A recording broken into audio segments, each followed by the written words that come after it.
Okay, welcome everyone. Welcome Bazlur. Thank you for inviting me. Hello everyone. We are here today at Java Maple Leafs, and we are going to talk with Bazlur.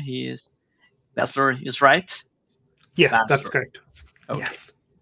great. So he is a Java champion, software engineer, technical author, and conference speaker.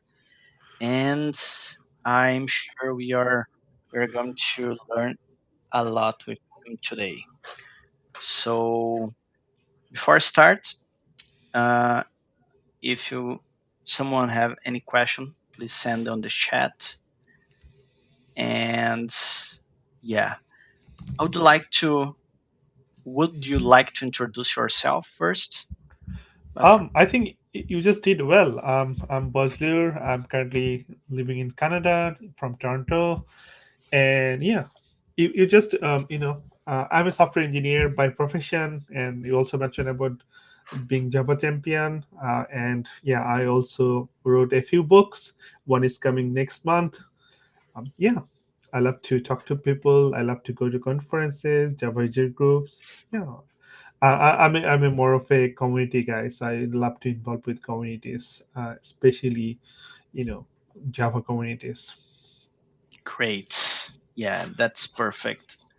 So let's start with some questions. We're going through some subjects about Sure, Java, AI, your latest book, and Canada, and other stuffs around that. So the first thing I would like to start and share with us, it's about your journey with Java, with technology, how it started, and please feel free to share everything you want. sure.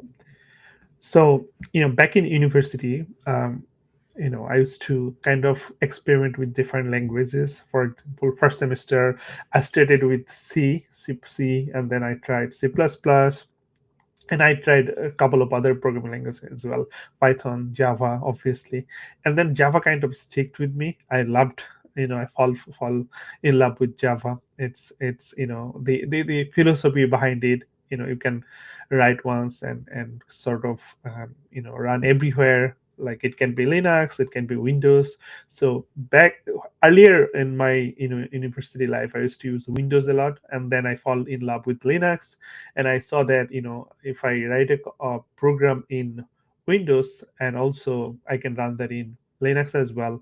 So that was amazing, essentially. And I can share a jar to my friends, and they can also run on their own computer. So that was amazing. And I also started experimenting with few other things. I started learning a little bit of web programming, the Spring frameworks, Hibernate, all those amazing technologies. So I immediately fall in love.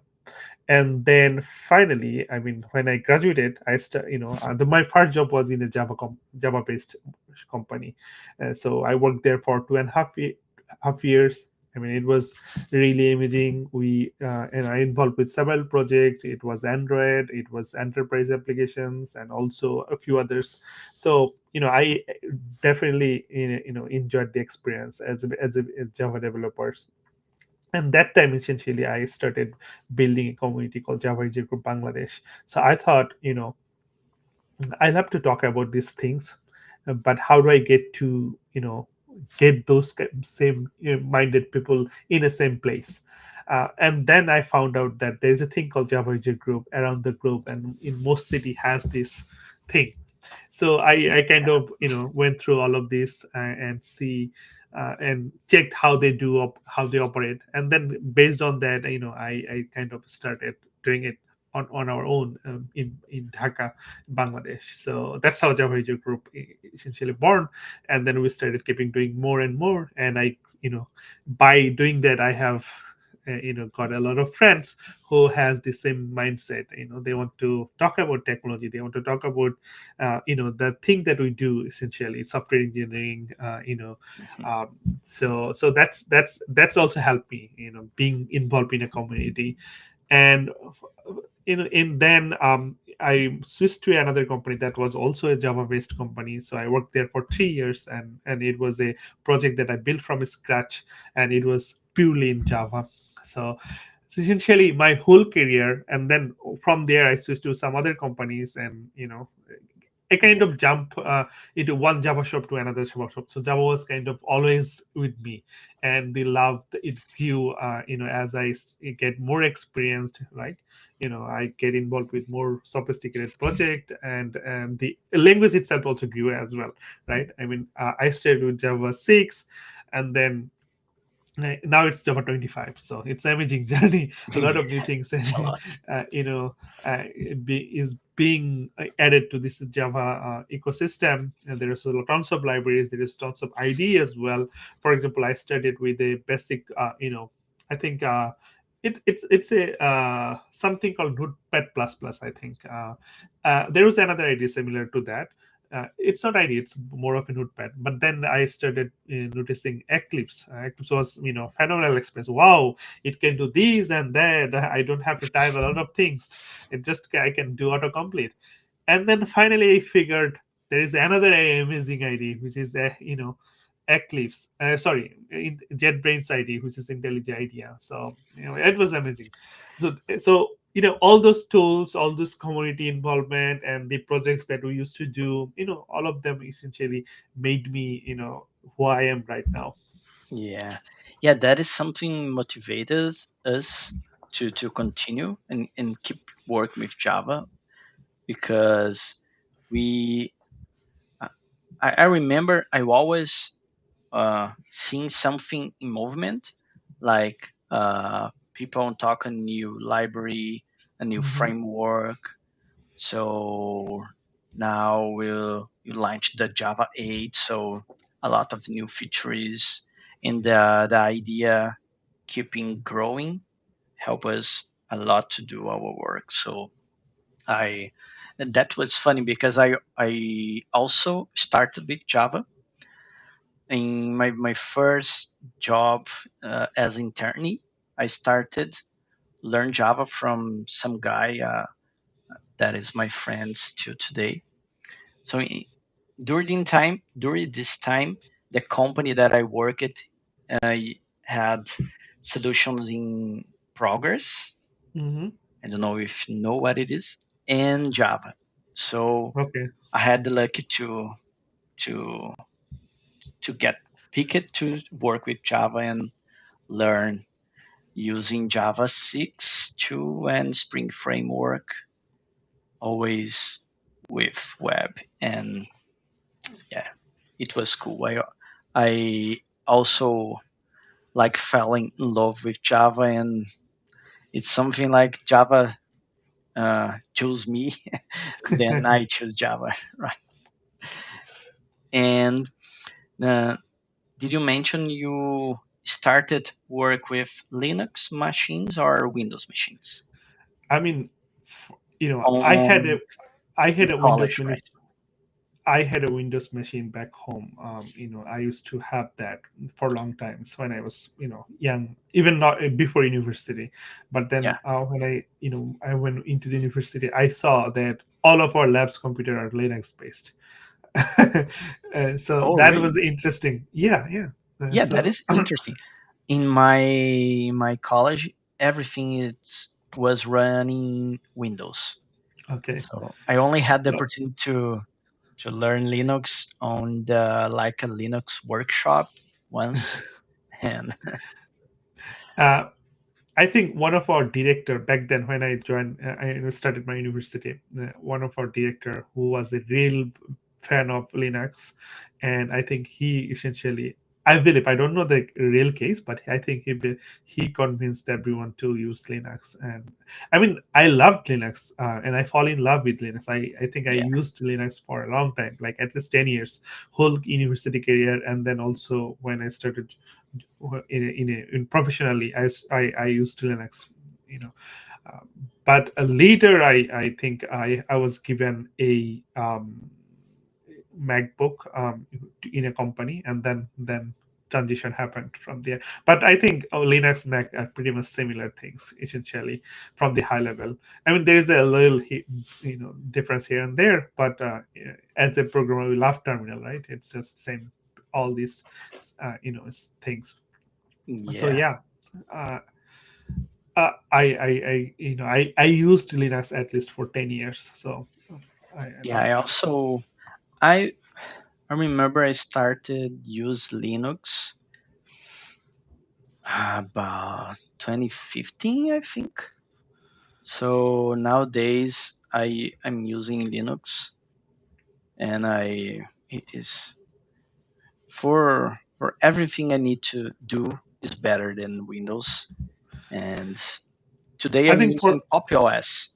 It's like a new version of Ubuntu, but especially for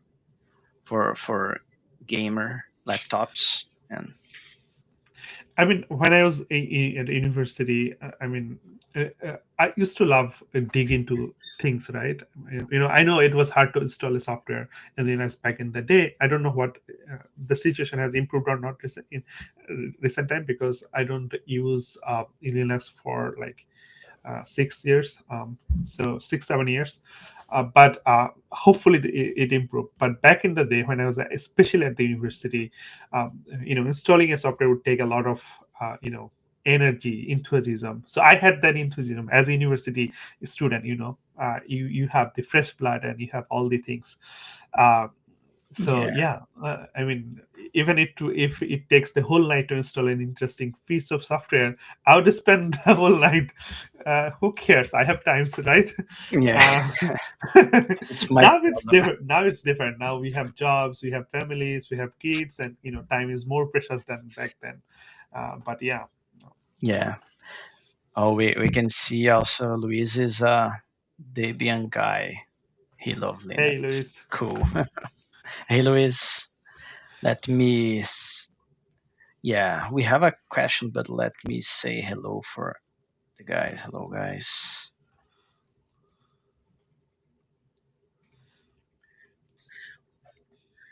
Before we continue, we have a question. Let's see. Question from Pedro. Have Hey, you Pedro. seen this change on Oracle JDK licensing? Is that making companies rethink to choose Java for their stacks?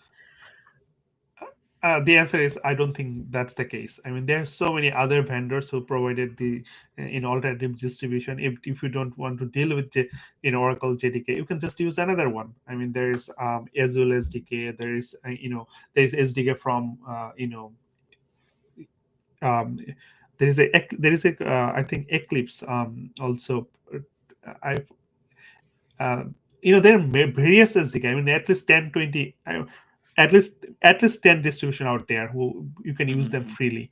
Yeah, for Amazon has a distribution, SAP has a distribution, and, IBM has a distribution. Everyone has pretty much alternative distributions. So if you don't want to use Oracle one, that's fine.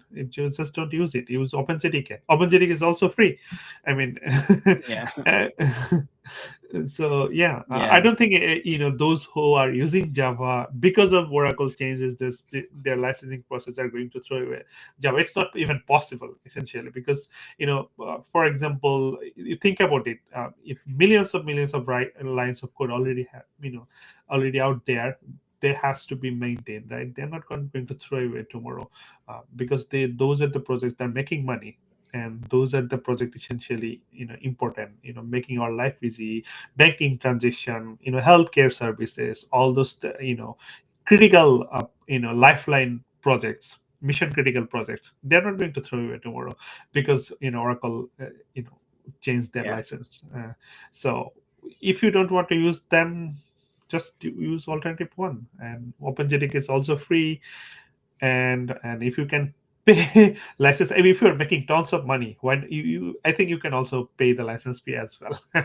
yeah. So I don't think that's the case. Maybe those will be more impacted about that is someone is depending on the Oracle support or Yes, something like yes, that. yeah, yeah, yeah. So. Yeah, they we have to pick another one or pay for that. I'm not worried about that. Isn't that's not something to be worried as a developer. As a Yeah, developer, I love Java. I love the ecosystem, and the community has a lot of alternatives out there. So it's still free. You can still use it, even though if as a developer you want to explore Oracle JDK, it's the same thing. And then OpenJDK. It's just that they have some secret sauce on top of what essentially the you know, uh, yeah, you know common. Fundamental APIs are not the same. Not the same. I yeah, mean, for example, let's say, what's the difference between the OpenJDK and Azure's the proprietary one, right? They have an additional garbage collection, which is that they sell it because it's provides some additional values. But other than that, everything is the same. The APIs, if you want to create an instance of new object, you are going to do the same way. It doesn't matter which distribution it is. yeah. That makes sense. Yeah, how are you seeing the market for backend devs in North America, especially in Canada? Well, um, to be honest, I mean the overall market in North America is bad. It's been that way since the COVID, I think. But I think the things are moving, to a better direction. It's improving, I would say. It's a good thing to see that the trend. I mean, I see a lot of jobs on LinkedIn, but again, I don't trust LinkedIn job posting, to be honest. Sometimes I feel like that they're just posting for sake of posting. But again, it's a movement, right? But Yeah, I must say, when I came here 6 years back, then the market was better, and then gradually it there was some decline, and COVID hits, and after COVID it's also I see a decline. But I think now it's improving a little bit. So yeah, things.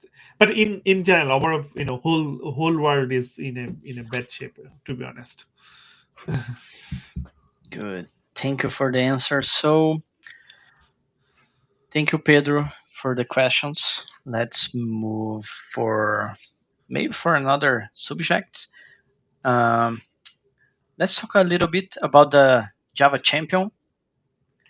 That it's something you achieve. I don't know exactly when, but you can share a little bit how it was for you to Yeah, achieve yeah, it. that's an amazing thing, to be honest. Being a Java champion, obviously, it's a kind of recognition. But the problem is that you never know when you're gonna be chosen, or how you're going to be become one. You can aim. I mean, it's um it's something you cannot essentially aim for it, to be honest. You can think of it as a, like, I definitely want to be someday, but when, how, it's difficult to say, because it's like you have done a lot of community work, you have written things, you have contributed a lot, you have you were the guy in the community, and you went to the conferences, all those things. Essentially you were helping a lot of other peoples, and after having all of those things, people know you, because of your contribution, and they will kind of think, hey, I think this guy is already a Java champion. Or they will think about that how come he's not a Java champion by now? When they kind of this thought come to a few Java champions, they will essentially nominate you. So it's difficult to, there's tons of developers who are really good at it, what they're doing, and they're also community guy, they're really contributing a lot, but they're not Java champion. It's difficult. So yeah, I started contributing very early on my career. um, and I write. I have like right now I have 6 books in Java. You And there have is six another. books. Oh, Yes. that's uh, amazing. After yeah. that, if you can share here. on the chat, So or sure. send me the names. I can pick the Yes. links and share here. So some of those books are written in my native language in Bengali. So Yeah. the audience that you have probably not be benefited, but yeah, I have written those books, and they're very popular back in Bangladesh. So even someone like few days ago on my Facebook post, there's someone post posted a comment, hey, I have read your book, the first one, and I have got 93 on my semester exam because I have read your book. So that was a huge Oh, accomplishment. really? That is Yeah. amazing, right? Yeah. So yeah, I mean, so some of these books, I mean, five of them are written by Bengali, and the one in English, is Modern Concurrence in Java, is going to be released next month by O'Reilly. I'm really excited about that. It's available already. I'm going to share, if that's okay with you. Um, Yeah, please do that. and it's already there, as an early version in the O'Reilly platform, but I hope that it's going to be available soon, for everyone. Uh, how do I send you? Uh, So I sent you to the yeah. private message. Um, so that's going to be released next month, and there's another one I'm currently writing. It's just early stage. It's about the Java and LLM integration, essentially. So with one of my co-author, Shaf, he's one of my best friend. So we're writing it together. Hopefully next year we'll be able to finish it. And the second book, what is the subject or the title? So we have a working title. It's still early stage. It's not available anywhere on the internet.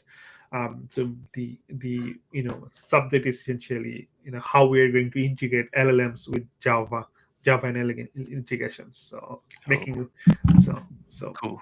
we're still working on the titles, and we have written a few chapters. It's being reviewed. Hopefully, soon we'll be able to put that. The publisher are Manning Publications, so they're going to put that in their website soon. I believe once the review of first quarter is done. So we Yeah, have we have finished the first quarter. It's being reviewed. So hopefully, nice. somewhere in the next year it's going to be released. Cool. And is it possible to have physical copies for that book, Uh, for these, Sorry. Oh, like physical copies, or I only PDF or ebooks? I mean, yeah. All of them, both of them will be in a physical copy. They will be printed soon. I mean, the modern concurrency in Java, they're gonna print them next month. I think they're Mm, gonna start doing that next month, in September, okay. end of September. I believe that that's the timeline. But yeah, the other one also they're going to be print. They're going the other one also be printed, but we haven't finished it yet. Yeah, So nice. So let's talk a little bit about the your book, The Modern Concurrency in Java. Uh, how it was your journey of writing this book, and how did it start? I saw in I can see in your LinkedIn that that is kind of your specialty, and you write a book about it. So how that starts? Do you have a so project? Do you have I can give you an a link? idea how I actually start writing about a topic, essentially, right? So Yeah, what's the framework of writing a book? So what I do is, when I have a topic that I'm really interested, so I start exploring that to learn it by myself, essentially, for me. So yeah. when virtual thread started, I think it started as a preview feature in JDK 2019. So I started as well a curious guy. It's a new thing. It's an amazing technology. It's going to reshape the concurrency, how we used to think. So I started as usual experimenting it and learning it. I started writing about blogs, and once I have written a couple of blogs, I have a good grasp of it. I started speaking about it in different user groups, conferences, all of that. So while doing all of those things, you have accumulate some knowledge, right? You have articles in different blog posts, you have Yeah, spoken about those, and then that's the time when hey, so looks like there's a tons of information out there. There's tons of article already written on this topic, and I have also done that, and I have also given talk, and there are tons of other people's there are a lot of people are doing that, but there is no one consolidated place, cohesive place where you can start reading from first to last and you will get all the things together. So that's when I thought, why not just put that together, in a book format. That way, if someone wants to learn this topic, they get everything in one place, and they start having all these references. It will give them a cohesive resource. So that's how the idea of writing books came together. And then I pitched the idea to the O'Reilly, and they really liked it. And then I started writing it chapter by chapter. The good thing about O'Reilly is, if you have written like two chapters, they'll put that two chapter in their platform, and people will read that unedited raw version, and they'll oh, give you the feedback. feedbacks. So that way you will if you're not doing, if or how you're doing. So yeah, so I started writing, finished the first two chapter and put that in the O'Reilly platform. People started reading and sending feedbacks. Yeah, that was super helpful. And then Yeah, gradually that I is a good started. thing because you can uh, have feedback. mhm. Still, you are working on it, so it's very So helpful. yeah, yeah. It took a long time because you have day job, you have families, you have kids, and so time, Yeah, you got a little bit here and there. But yeah, finally I was able to finish it. It's going through the production process right now. I'm super happy. So waiting for getting the final copy yeah, on my hand. amazing. And when did you start to to write in This real life? this Yeah, one, this book. I think, yeah, I think I started in 2024. I think, I mean early 20. I know in the since January. I think January, February. I think, I guess. Yeah, Yeah. So last cool, year it took like 1.5 year to complete it. nice. And Um, meanwhile, things has changed. For example, I have to rewrite one whole chapter because of the some API had changed in the recent Java version. I couldn't keep that chapter, so I had to do double work. It was one of the largest chapter in my book, and then I had to rewrite the whole thing again. So yeah, it uh, was a bit of pain, but yeah. finally. Um, I remember in 2023 on JConf Toronto, you you had a talk about that, and I during this time I was working with Project Reactor, Mhm. and I really get angry with their reactive programming. But I was working with that. I remember, I don't know if I asked you or someone in the talk asked about how do you see the future of use some reactive frameworks on Java? Because now we have another options to get a better IO response, but doing the the, the usually way to program, right? Personally, I don't. I mean, I have initially I thought that reactive programming will be down the road going to be replaced by virtual one, but I right now I have a kind of slightly changed view. I think reactive stack has its own ecosystem and own user bases and some unique use cases that's probably virtual thread is not going to solve. Virtual thread is solving different problem essentially.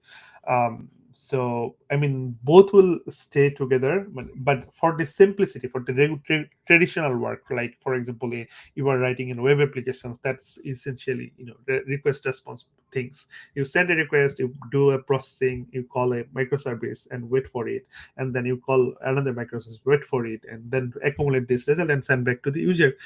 If this is your typical use cases, I think this is the most, web applications are nowadays this way. It's just request response protocol. You send request, you get a response, that's it. So this kind of applications, I think, they, if you want to increase your throughputs with the, resource that you have, thread is definitely the right choice. But again, they have both unique cases. So reactive programming will not die out tomorrow, I think, but maybe 10 15 years, we never know what will be the future. Even we don't know what will be the future next year, because Yeah. the way AI is producing or moving towards replacing us. So probably, in 10 years we're probably not gonna write code. So let's not you know think Yeah. about that, uh, that future. But yeah, I mean, personal opinions, they'll both stay. Reactive programming has has its own place, and virtual set has its own unique strength. Both will remain, in the foreseeable future, and I think, both have a strong community around it, and library ecosystem. For example, Spring Support Reactive, right? They have a project reactor. Quarkus has also other things.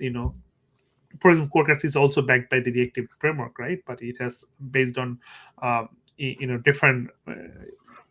I think I forgot the name. Vertex, right? Vertex is it's a non-blurring IO Yeah. framework. So it will stay there. I mean, but again, for the traditional programmer, for if you want to write an imperative traditional code, virtual thread is going to be the way forward, I think. Yeah. Good. So, did you mention something about? You had a post this week about AI replacing the way we are doing, or even replacing us. So let's talk about it a little bit about that, Yeah. because it's kind of it's uh, a thing that a lot of people is sharing about it right now, that we are going to be replaced in some moments AI. I mean, yeah, that's a concern that we have. Do we have? But are we going to replace by the AI bots or AI agents tomorrow? Tomorrow, probably not tomorrow, but in future, something will be definitely different. For example, think about 60s, right? We used to write C. Before C, we had to, we have these assembly codes, right? There was amazing assembly programmer. So when we started writing C, it's a huge step, right? It's more readable than assembly. But Mhm. then there's high level programming language, Java, and all the other programming language, which is much more, human readable, right?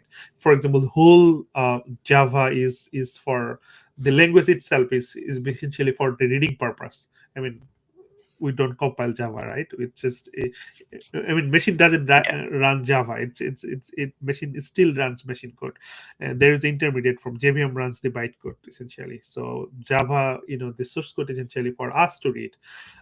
So uh, you know things changed, but that didn't reduce us essentially as a programmer. We got new use cases. We have a new. I mean, having an assembly language expert, it's an amazing skill. Having expert in C++ is an amazing skill. But then, when we have a high level programming language like Java and others, Kotlin, Scala, all the other things, Python, you have more programmers, right? yeah, So I kind of think that, having those tools and technology improving AI is definitely going to equip us more. We are going to have a new kind of programming language. We're going to deal with different tools, but replacing us probably not gonna be the case, because someone has to do the work.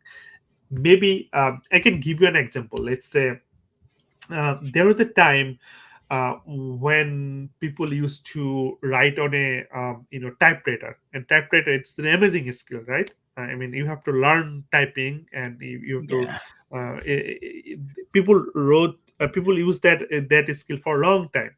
Yeah, we And have then trainings for that. yeah, computer came and typewriter skill got obsolete. I understand that the skill got obsolete, but the need of writing didn't diminish, right? We still write, so you have to learn a new skills and much better. And I guess we write more than the typewriter era. So with the AI, maybe some skill is going to go away. We're going to have to learn new skills, but someone has to do those job still. So you probably have to learn a little bit. You have to adapt to a new things, but then someone has to do the job. So doing is essential. Personally, that's my feeling with the AI. Obviously, we have to learn, adapt ourselves. We have to, for example, prompt engineering was not a thing like 5 years back, right? Now we are learning how to craft a good prompt. It's a new skill even itself. Because as if you can craft your prompt properly, you can get better output from the LLMs. So that's a kind of skills. It's in Yeah. crucial skills. So we as a programmer, we might have to learn those new set of skills, and we have to adapt with that. But that doesn't going to replace the need of building software, building the things. Yeah, It's it's going to like yeah, please. You Yeah, so finish. that's essentially I'm saying. And the post that you mentioned about what I was thinking about it, maybe the way it's progressing, the progressing is really exponential, right? So it can produce, amazing speed. The code, it can produce code in an amazing speed, right? So maybe in the down the road, in future, we don't have to worry about writing code itself, because software engineering is not itself writing code. I mean, maybe 20% 30% is writing code, but it's Mhm. much more than it's a communication problem. Understanding the requirement, the communication between teams, what we're going to build, the requirement itself is the more important part. And Yeah, understanding requirement and then translating it to code, and then once we produce something, we have to verify. We have the verification process. We have to put that to the user. Users try it out. Our stakeholders see the output and see, they want to try it out, say what was the actual intent, and the what we produce, if that match, right? Those are essentially a huge part in the software engineering, right? So those are not going away. Maybe code produce, they can do better, produce code. So let's say 10, 15 years later down the road, we can have a new program language, AI driven program language. So you kind of put your intent to the system, like say the in IDA, you just write a comment, and Copilot can produce the code, right, method. And so you write the comment, say I want to write a method that takes two dates and give the difference, and it can immediately fill the code, right? You can do that. yeah, It's a little things, but down the road maybe it can do a lot more than that. So but still you have to kind of uh, uh, have the intent what you are going to build. As a human, you were so how we are going to produce a document of intent. That's why I say specification, right? We have we will write down the specifications where we're going to write all the intent. That's what we want from the system, the requirement essentially. So user has a requirement or the system has a requirement. We're going to understand that requirement and translate it into a well crafted prompt essentially, which is our spec. And then we feed this spec to our software system that's going to produce another software. And probably that's going to the future. It just enhance.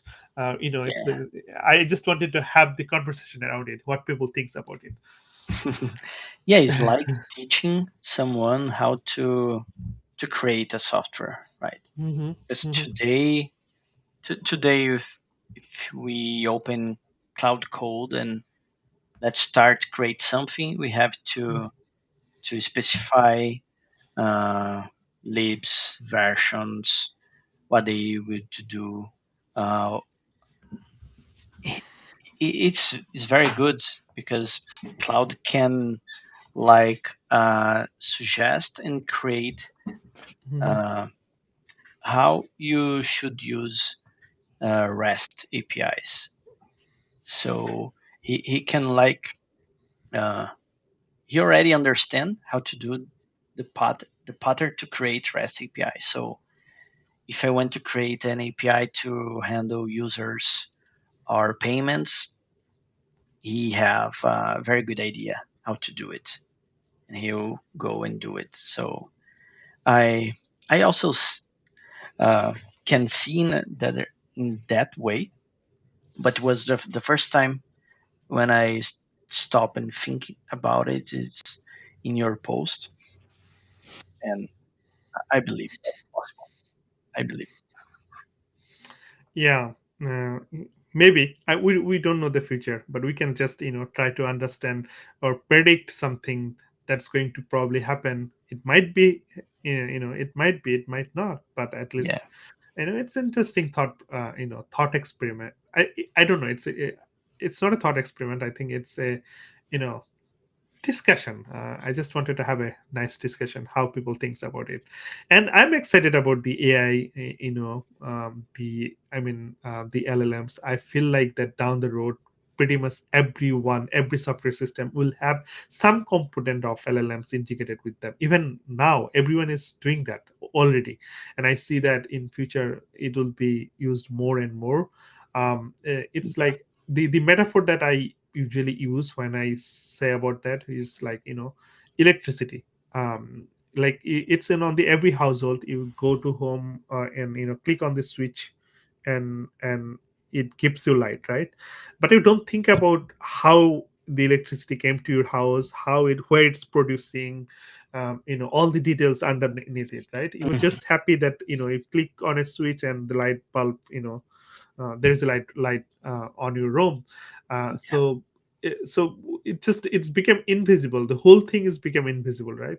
So I think down the road in the software system there are a lot of components. For example, let's say, in Java, right? If you want to use data structure, array list, set, it's just on your finger memory. You know that you have to use a list over here. You have to use set. You don't think about must how I mean, if you want to go to the interview, if they want to test your understanding of algorithm, that's a different case. But day to day, yeah, programming, you don't think about the internals of a linked list, or how concurrent hash map really produce thread safety.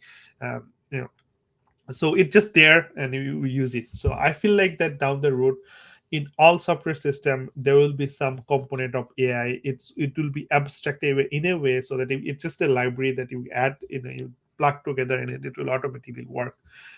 So and you're going to use it as the way you use a list, a set or map. yeah. That So is that's kind of something that's kind of the work what MCPs are doing, right? Plugging in our APIs, our applications, Mhm. and doing some magic Yeah, behind. yeah, yeah. And just to integrate with another another service, just plug in, that's it. Yeah, It and will use it. work automatically. So that's the that's interesting thing. Uh, so can you share a little bit what you're creating, like tools, applications using MCPs, LLMs?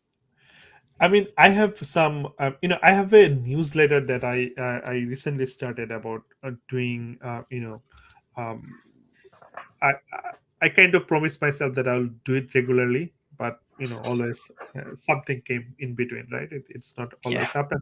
But I have already written a couple of articles that I can share with you. So the idea is, this particular newsletter I wanted to focus on Java and AI integration essentially. So I have written a couple of blog posts over there. For example, I shared the link. This is my newsletter where uh, I have written a couple of articles about. One is especially the smart mock, a mock server. It's based on the Olama, so you don't have to use even OpenAI or Gemini. On you don't have to pay for anything, right? You can download the Olama, and pick a you know LLMs, download it and start on your computer, and you can use it. So there is one. The last one is about the you know smart mock. The idea is, let's say we're building a software system, and I'm a front end guy, and I want to try to build the UI, but the API is not ready. The backend is not yet polished, right? So how can I consume the API? So that's where the smart mock is here. If you have a specification, OpenAI specification, you can fit that, and it's as live. It's as real as the actual backend API. So you can just Oh, start. really? Yeah, Like you what can, we are usually do using a mock server right. or Yeah, you don't have to write mock server on every services, right? You can just yeah, run it, and if you have an open API spec, you can just upload it, and that's it. It's already there. So it, that it is just amazing. use it use Olama, and so I have done a couple of other articles over here. For example, I have built AI Gmail assistant. So essentially, it's a Chrome plugin. If you have, so there is two component. One is the backend service, another is the plugin part. So if you install the plugin, um, and then if you run the backend from your computer, you can have this autocomplete, a email assistant essentially. So when you are writing email, let's say you want to change the tone, you can ask it, hey, can you change the tone a little bit, make it formal or make it friendly, and there are multiple options you have. So it's Yeah. on your Gmail, while you are writing, it will give you some sort of assistant, that way other AI assistant provide. For example, if you have a Gemini subscriptions, I think Gmail right now gives you some sort of auto AI assistance for writing purpose. So you can get this same thing without purchasing the uh, you know AI Yeah, subscriptions. that one I run in the local. I Okay, clone yeah, the repository, and it yeah, is man, it's really good actually. It's yeah, very good. It's a very good replacement for my Grammarly. yeah, So I believe yeah. is There is another it's one that I amazing. It's amazing we can create those things for yeah, free in yeah, local, right? yeah. I have another one where I have created a form pilot. The idea is, if you have repeatedly filling forms on a regular basis, it's also a Chrome plugin and backend by Spring and Olama stack. On top, on top of that, there is a Mhm. LangChain for J. So essentially, what it does is, if you fill your form on a regular basis, you have to type all this again and again.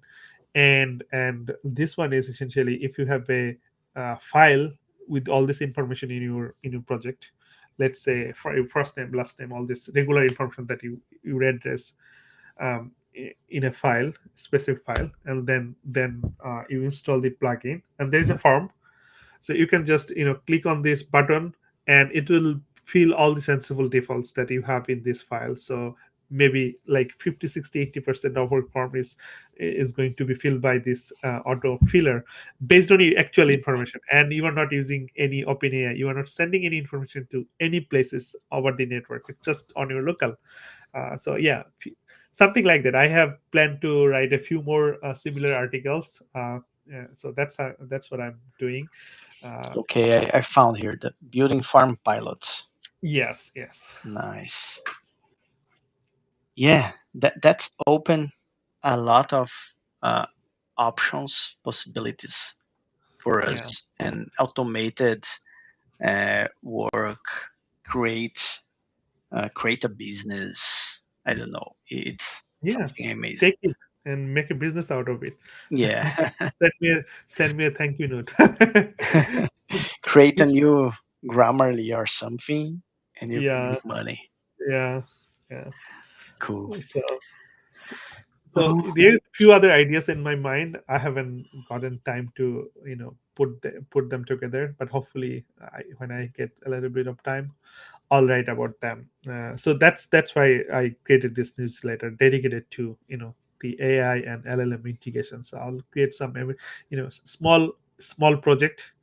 It's more of a hobby things I'm learning as well, and as well as what I'm learning and when I'm experimenting, I'm sharing with the you guys. Um, Yeah. so you can do as well. For example, one of them, this form pilot, I saw someone also cloned it and created a video out of it.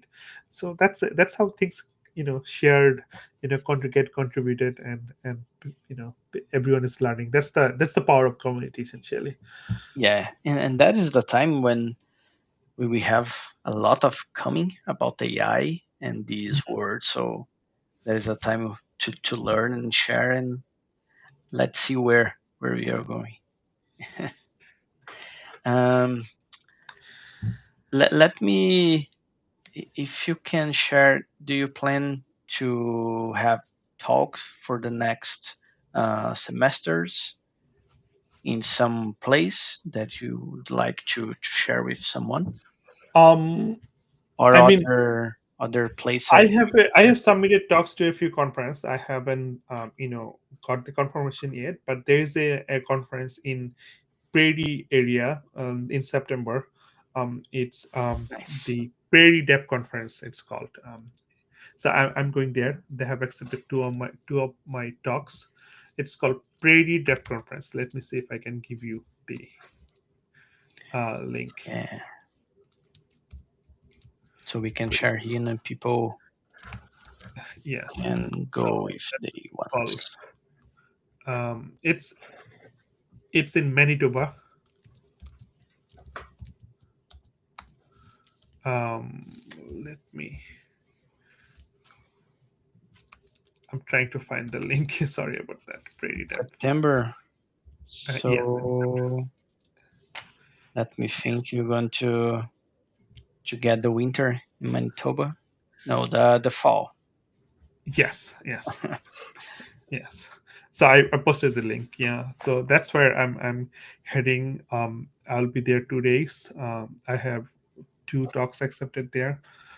So that's the confirmed one, and few other places I submitted talks. I don't know yet if I get accepted or not. It's difficult nowadays. Everyone talks about AI, so it's high competitive. Yeah. All the conferences are filled with AI talks, and I'm another one. So it's getting really challenging to get accepted nowadays. Yeah. So to finish, I believe we can talk a little bit about the Coda assistance and what you're uh, using, what you're liking to use, or because we have some options, right? Yeah, yeah, yeah. I mean, Copilot is fine. Copilot is nice for the quick, small, GitHub Copilot. completion. Yes, GitHub Copilot completion is nice, and there is also a few others. For example, Gemini has one, JetBrains has AI assistants, and also JetBrains Juni, which is essentially agent. It can operate. You can write a code base, read code base, and then based on your instruction, it can produce codes. Obviously, Claude Code is another awesome one. Personally, I prefer Claude, sorry, Claude Code over everything else because I No feel problem. like it's more superior. Um, Recently, I have started using ChatGPT 5, and I feel like ChatGPT, for some extent, ChatGPT 5 it produce good output, but then again you have to do chat, right? But Code is like integrated with your IDE, so you can just chat and it keep on producing code. So still I prefer Cloud Code. Yeah. um Codex, When I sorry. do you have the chance to use the Access? JetBrains June? Yes, yes, I do have the access of JetBrains. Thanks to JetBrains for giving me the free license. Uh, yeah, I do have access to JetBrains I Junior didn't as have well. one, so I didn't try. I tried. I did before. I mean, I started using Kotlin recently. Before that, I used to use Junior a lot. Yeah, both are them nice, but again, I think Kotlin can do more in many ways. But if I have to, you know, choose between two, I mean, I would take, put one as a code, cloud code, and then Yeah. Juni probably second, and third is probably going to be the codex. I don't know, codex. I used the briefly. I didn't find that useful. It is helpful for small things like, if you shared your code base and you ask specific things to change, it can do a lot, but you have to do a lot huge change, it cannot handle. I mean, it will say that it will commit to do it, but it will not do it. Yeah. So something that What is the happens. name of the last one? The chat gpt codex. Codex. That Yes, one chat, is new for me. yeah, there is a thing called Code. codex. So the codex is essentially, I can share that over here. Yeah. So that's interesting. So if you have a repository in your GitHub, it can pull the repository and, create, build the project and read the project, and then based on that you can analyze, you can ask to change, and then once it make change, it will create a pull request on behalf of you, and then you can get review it and merge it Mhm. if you like it. Interesting. Something. It's the So, more. did you try the Cursor AI? That's it. I haven't tried it yet. I always wanted to try, but I haven't tried the cursor yet. That's something I need to do. I mean, a lot of people are saying about cursor, but I haven't tried it. I think, overall, all of those, cursor, whatever, Claude Code, Juni, they're really good at creating UI as well. Personally, I'm not a, UI expert or a front end developers. It's my shortcomings. Uh, being a backend developers, uh, basically I spent all my energy for backends. I just didn't Yeah. give as much time as I should for the front end things. So that's totally my shortcomings. It's not anything about, and both work is fine. Front end is nice. You know, so essentially, we don't, as a user, we don't interact with the back end, right? We always interact with the front end. So front end, if you can make a nice front end, it's really amazing things, and amazing skills, to be honest. But I feel like, nowadays I have created some demo project here and there, and I needed front end, and I sort of completely rely on these tools, and they can in fact, build amazing UI, to be honest. Yeah. I got that because some weeks ago I started like to rethink my blog, Hmm. and I use it Cursor AI for that. Hmm. And as integrated with something like Visual Studio Code, it Hmm. worked very well, very well. And as you, I'm not uh, specialist in front end, so I have the chance to create something really good, change it, and improve it, and no no knowledge about CSS and HTML, deep knowledge about it was necessary. So I really like it. But in general, I also prefer Cloud Code. I use it sometimes, and it seems better.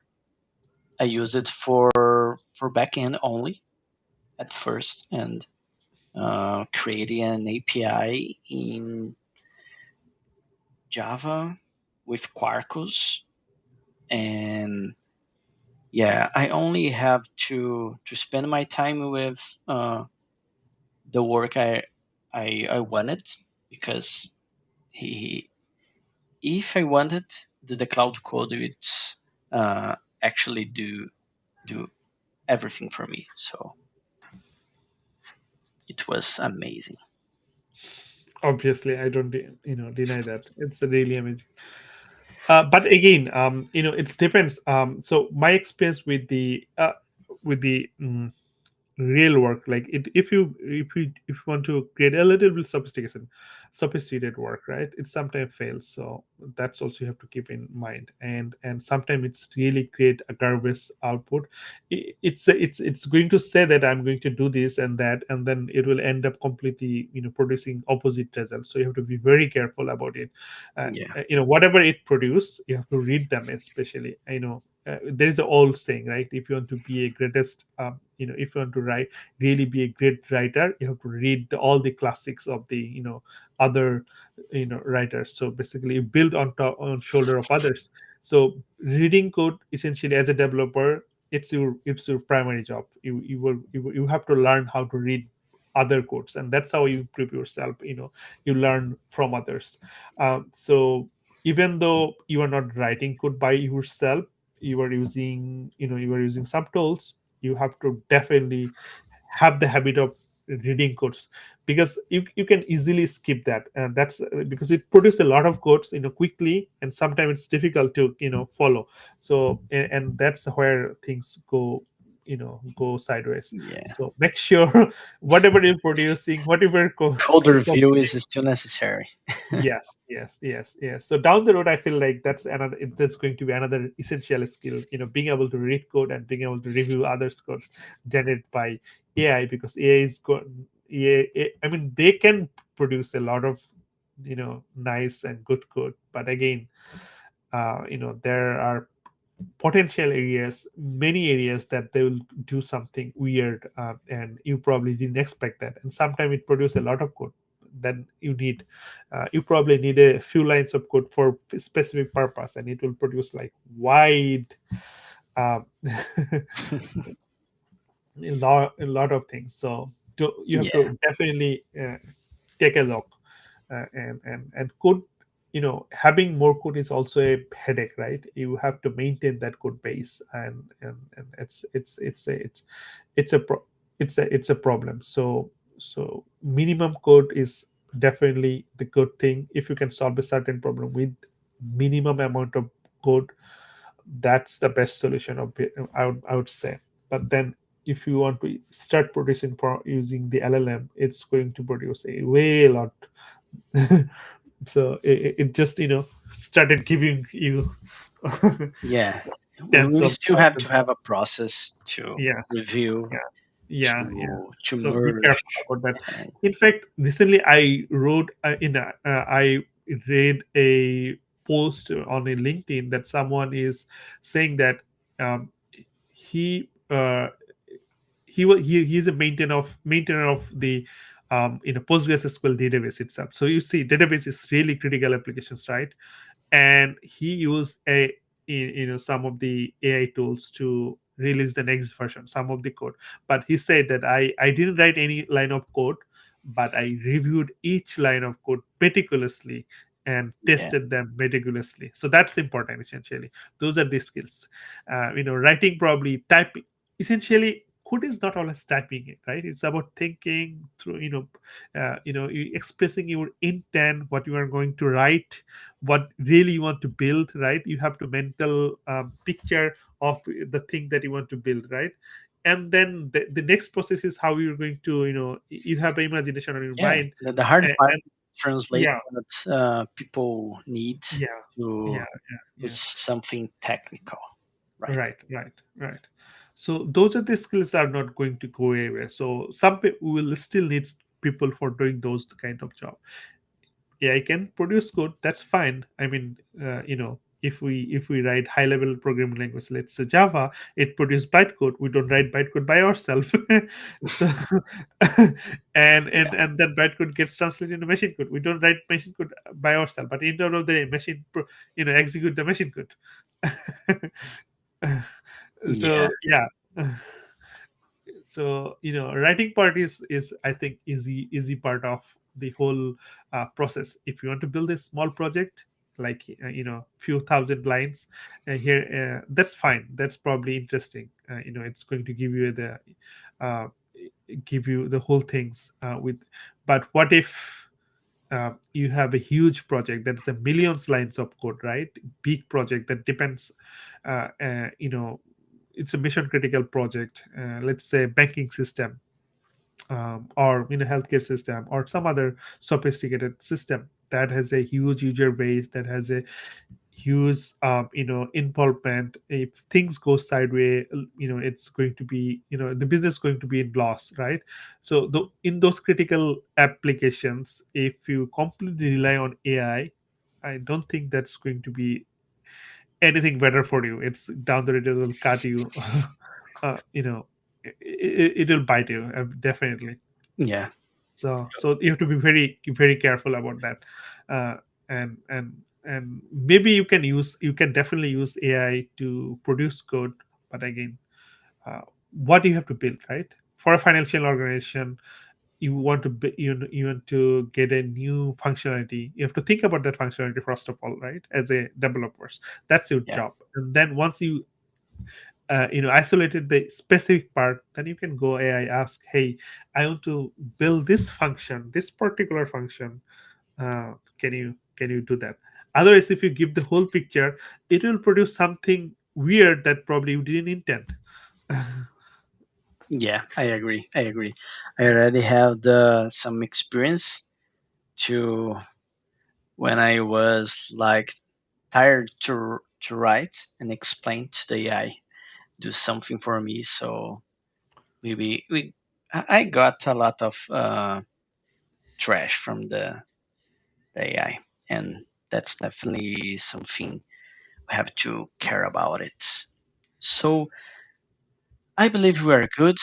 Uh, to before finish, um, do you already have the link for your book you are writing, the next book? If you No, the next one, I don't have link yet. It's still under, it's a very early stage. So oh hopefully, next few after a few months we'll get something. But the book that's going to be published next month, that's the modern concurrency in Java. yeah, Shared that link already, that and I one have also shared. I Yeah, already shared here. yeah. So Great. yeah. So yeah, that's it. Thank you a lot, Basler, to have the time to talk with us. It was amazing. And to finish, one last question that I think is really important for people in Canada.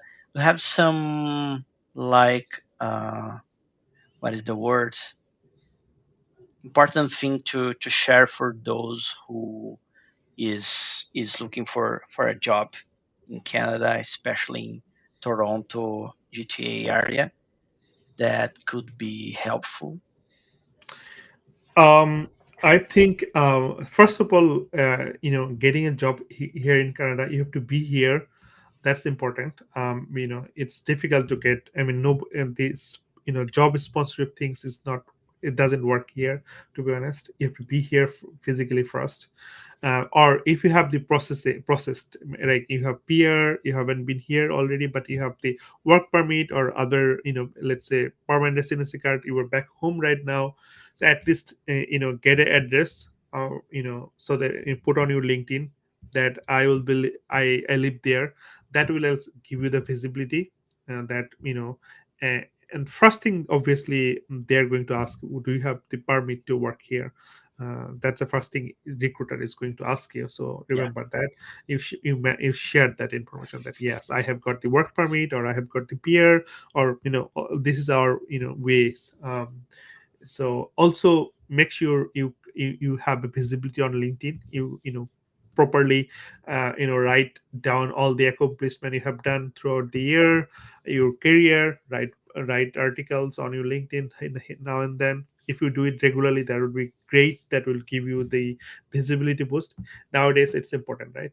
Marketing yourself is yeah, really important. So because tons of, and it's difficult to narrow down particular things. But if someone sees you all the time, it's easier to pick you. So that's important, essentially. So if you can speak to conferences, if you can speak to Java group, that's awesome. Or at least You can create some blog post. You can create some articles on the LinkedIn or in your personal website, and then be share on your LinkedIn. So if you can create some video content, that would be awesome. But most importantly, visibility is extremely important. So try that, and make sure your LinkedIn profile is well organized. You have all the accomplishment mentioned, the Yeah. technology that you have expert in, the experience you have. Just don't write that I have worked in that company from this date to this date, and now no information.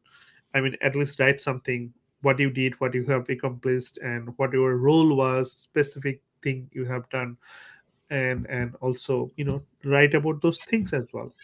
A small blog post is fine. Yeah, so that will give you a visibility, and recruiter will keep on reaching out. So when back in the day when I started come here, so let me share this information. I have a work permit when I came to Canada before, and I was in Bangladesh with work permit. I Mhm. started applying a few places, and I didn't get any response. But then I changed my address on my LinkedIn. I put the Toronto, the place I'm gonna stay. So and then started getting responses. Just changing Look that. that. So With yeah. we have work permit from Bangladesh, and you start talk with Canadian companies and Yes, yes, get a yes, job. and then but again, it's also important having referrals. You will see Yeah. some of your friends, family members, university seniors. They have already here. They have worked in a company. Try to create a good relationship with them and see them. Ask them, hey, if you could, refer my resume to your company if they are hiring. That's the easiest way to get call. If you can send through, for example, LinkedIn has a tons of job post. If you apply, it's highly unlikely that you will get response. Yeah, They just we usually can see one job position with 300, 400 yes, applied, yes, yes. right? And I personally started to believing that they don't look at those. They just put there for the PR purpose. Our company is doing really good. We are hiring this many, Yeah, this many jobs. But the best way to get so two ways are best essentially. One is recruiter reach out to you because you are visible to the visible in or internet through yeah, LinkedIn or other medium. So if directly the recruiter reach out to you, that's the best. You just got a one-on-one call and you can start immediately. And the other one is through referrals. Essentially, someone work in that company, build a relationship with him or her, and asked him, hey, can you do me a favor? I have this resume. Would you be will you willing to be willing to refer me for this particular position that's in your company? That's the easier way. But any other way is difficult. It's a chance essentially. yeah. I got it. And I believe uh, both things start with shared knowledge and build community, right? Yes, That yes, is yes. Yeah. the the basic the basic thing for get a job, get a really good job, right? So, man, I believe we are done here. It was All right. amazing talk with you, and I will say goodbye for everyone, and you can stay a little bit more. Okay? All right. Thank you very much, everyone, for listening all this blubbering. Thank you very much. Take care. Thank you, everyone. See you later.